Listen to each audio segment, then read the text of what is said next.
That was the Partridge Family's Doesn't Somebody Want to Be Wanted. Stephen Wright was a sort of a cult comedian at the time. He is the exact opposite of what every LA disc jockey is. It was great to hear somebody who sounded like he wanted to be anywhere else but on the radio. I was doing my version of me on the radio, but I wasn't trying to be like a guy on the radio. It was my version of me on the radio. It's great that Quentin used him in the way that he did, just his voice, which is so distinctive. I didn't even know what the movie was about, but the part was described as a reoccurring character that was only heard on the radio. I love when he mispronounces words.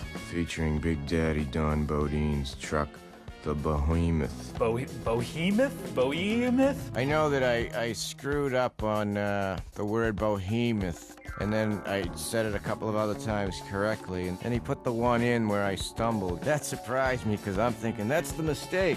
But it is the funniest. Everyone gets a kick out of that. For the past 15 minutes now, you've been droning on about names. The first, I don't know, 10 minutes of the movie are basically the guys talking about bullshit. If you think about your own life, you probably spend a lot more than 10 minutes a day talking about bullshit. This is the first time I ever realized that the girl singing the song is the one who shot Andy. His films talk directly about TV shows, movies, music. What's the name of the chick who played Christy Love? It was the first film I'd ever seen that addressed the world of media around us. These guys are doing horrible things, but somehow you care about them, you relate to them and you like them. I know a lot of girls that love this movie.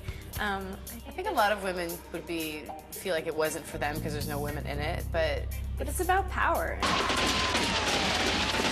Reservoir Dogs was not a more violent film than any other that had been made. What Tarantino brought to the violence was a certain emotional edge. Come here! She killed me, man! In other movies, when someone gets shot, they fall over and they die. You don't see blood, you don't see gore, you don't hear screaming, you don't see people in pain, you don't see other people helping them. Can't do anything for you. We had to make 45 or 50 gallons of blood. We were constantly adding more and more blood to it, and it was days of laying there in that puddle of blood. To fulfill the conditions of Aristotle, where you arouse terror, pity, and awe in an audience to give them a catharsis. Well, the violence has to be really strong. Torture you, that's a good idea. The torture sequence, the thing it does that I'd never seen before is you get to watch the pleasure of a psychopath from his point of view. It has this happy 70s music over it. There's a lot of joy while he's torturing the cop.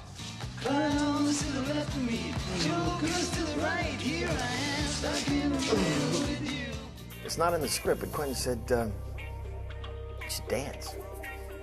Dance. Do the dance to that Stuck in the Middle with You. He goes, come on, dance?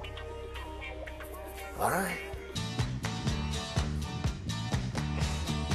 He really enjoys this. It's like, dance. He's like, this is like his favorite thing to do, apparently. The camera just sort of pans over and you hear it. And then it's over. After I saw the movie, I could have sworn that ear had been cut off on camera. Leaving it up to people's imagination, they're probably far more fucked up than anything he could have shot. Hey, what's going on? I laughed the first time in the movie theater. I laughed, and then I looked at it again. It's like, what was I laughing about? It wasn't funny. It was uncomfortable, but it wasn't funny. Your eyes are seeing horrible, and your ears are hearing pleasant. So, your brain is trying to wrap itself around itself to deal with what's going on. Please! That burn a little bit? It was breaking new ground in kind of how dark can comedy be. I don't know how you can hear that song anymore without thinking of that. But maybe that's what the artist intended when he wrote the song. This is one of the prosthetics that we used. There's 2 of them left in the world. I think Quentin actually has one of the ears. The Suicide Girls live show is an updated burlesque. In our live show, we did a reenactment of the scene. The minute the music starts, the crowd goes crazy. We definitely wanted to create a show that touched on pop culture and was identifiable. It's a parody of the scene. We don't follow the scene exactly. We made out, that's our version. In our version, there's a little bit more direct justice. The cop gets to be the one that takes them out.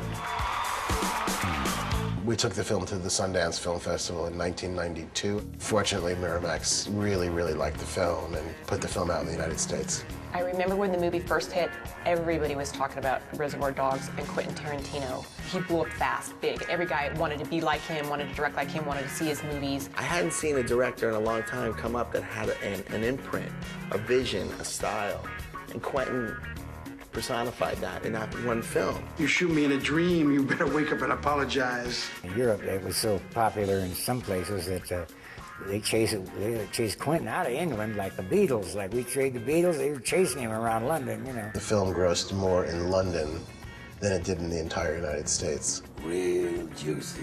Looking back, I thought it was like a $100 million movie, and then I heard it only made a few $1 million, and nobody really went to see it. Even though it didn't have a huge theatrical run in terms of box office, everybody saw it, and it was the kind of thing that became a video event where once you had seen it, you had to share it with somebody. There's very few perfect films, but I can say that Reservoir Dogs could be one of the perfect films. Quentin's career took off like a rocket ship after this movie, and everybody wanted to be in business with this guy. His influence has helped others have successful careers. No matter how many people try to copy Quentin's style, nobody comes close. I just don't think there's any set rules that this is how you have to do it. Reservoir Dogs was a precursor to his masterpiece, which was Pulp Fiction. No joke.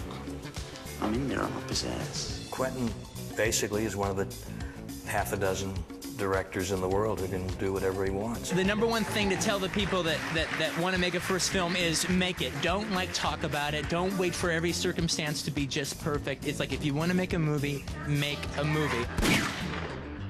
Don't forget to watch Reservoir Dogs all this month on IFC.